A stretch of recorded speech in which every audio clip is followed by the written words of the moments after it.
Olá! Hoje a gente vai desvendar uma regra que é, olha, fundamental no sistema de justiça do Brasil. Ela mexe com a validade das leis que governam a nossa vida. A súmula vinculante 10. Basicamente, ela diz quem pode derrubar uma lei e como isso deve ser feito.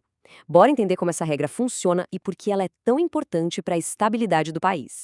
Para começar, vamos direto ao ponto com uma pergunta-chave. Será que um grupo pequeno de juízes, numa turma de um tribunal, por exemplo, pode simplesmente olhar para uma lei aprovada pelo Congresso e falar: acho que isso aqui é inconstitucional, não vou aplicar? É exatamente essa a tensão que a regra de hoje tenta resolver.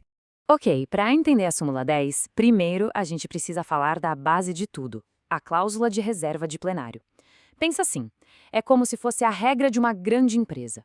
Uma decisão gigantesca, tipo mudar todo o rumo dos negócios, não pode ser tomada por um comitê qualquer. Precisa da aprovação do conselho de diretores inteiro, certo? No judiciário, derrubar uma lei é uma dessas decisões monumentais, e a Constituição exige que o conselhão do tribunal, ou seja, o plenário, tome essa decisão. Então, para organizar nossa conversa, a gente vai seguir este roteiro aqui. Já vimos a regra principal, a tal da cláusula de reserva de plenário. Agora vamos mergulhar na súmula 10. Depois vamos ver como ela é violada na prática, quais são as exceções importantes e, no fim, por que tudo isso realmente importa. Agora sim, vamos ao personagem principal da nossa história de hoje. É importante entender que a súmula vinculante 10 não criou uma regra do zero. O que ela fez foi esclarecer e dar um chega para lá num problema que acontecia muito nos tribunais, reforçando o que a cláusula de reserva de plenário já dizia. E aqui está ela, o texto oficial direto da fonte. O detalhe mais importante está no nome: súmula vinculante. A palavra vinculante significa que isso aqui não é uma sugestão, não é um conselho. É uma ordem. Todos os juízes e órgãos públicos do país são obrigados a seguir. Isso dá uma força tremenda para essa regra. Vamos traduzir o que está escrito aqui? O pulo do gato é que a súmula diz o seguinte: a violação não acontece só quando um grupo de juízes diz com todas as letras: esta lei é inconstitucional. Acontece também quando eles, na prática, simplesmente afastam a aplicação da lei, deixam ela de lado. O objetivo foi fechar uma brecha e impedir que a regra do plenário fosse driblada de um jeito mais disfarçado. Então, a coisa toda se resume a isso aqui. Existe o caminho proibido e o caminho certo. O atalho proibido é quando um grupo menor de juízes, uma turma, por exemplo, resolve ignorar a lei por conta própria. O caminho correto é outro. Se esse grupo acha que a lei é inconstitucional, ele tem que apertar o pause no julgamento e mandar a questão para ser decidida pelo plenário do tribunal. Simples assim. Mas o que exatamente quer dizer afastar uma lei na prática? Nem sempre é tão claro, né?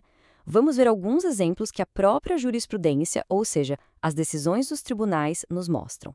Uma das formas mais sutis de fazer isso é o que os especialistas chamam de declaração parcial de inconstitucionalidade sem redução de texto.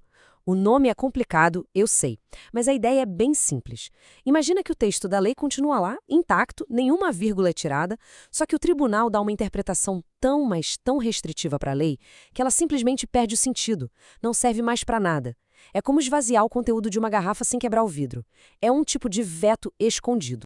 E aqui vai um exemplo bem prático. Pensa numa turma de juízes que diz assim: olha, por causa de um princípio geral da Constituição, como o da justiça ou da segurança jurídica, a gente não vai aplicar esse artigo aqui dessa lei. O Supremo Tribunal Federal entende que isso é exatamente o que a súmula 10 proíbe.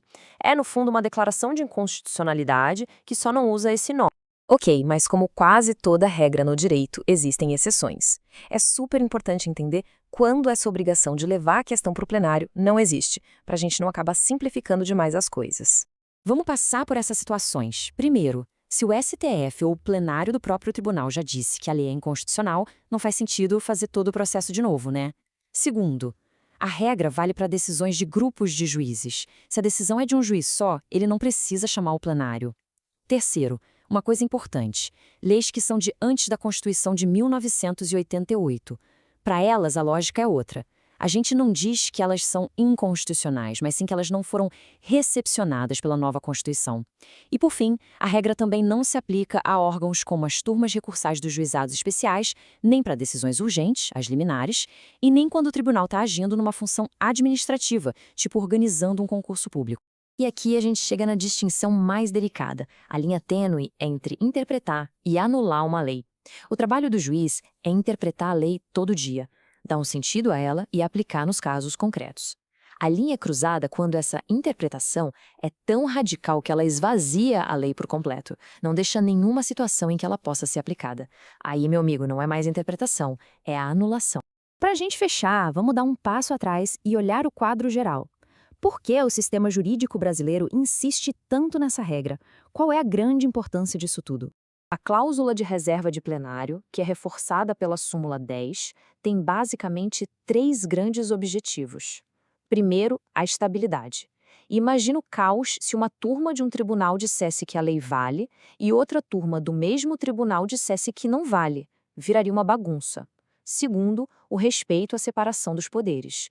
O judiciário pode sim anular leis, mas isso tem que ser um ato sério, de muita responsabilidade.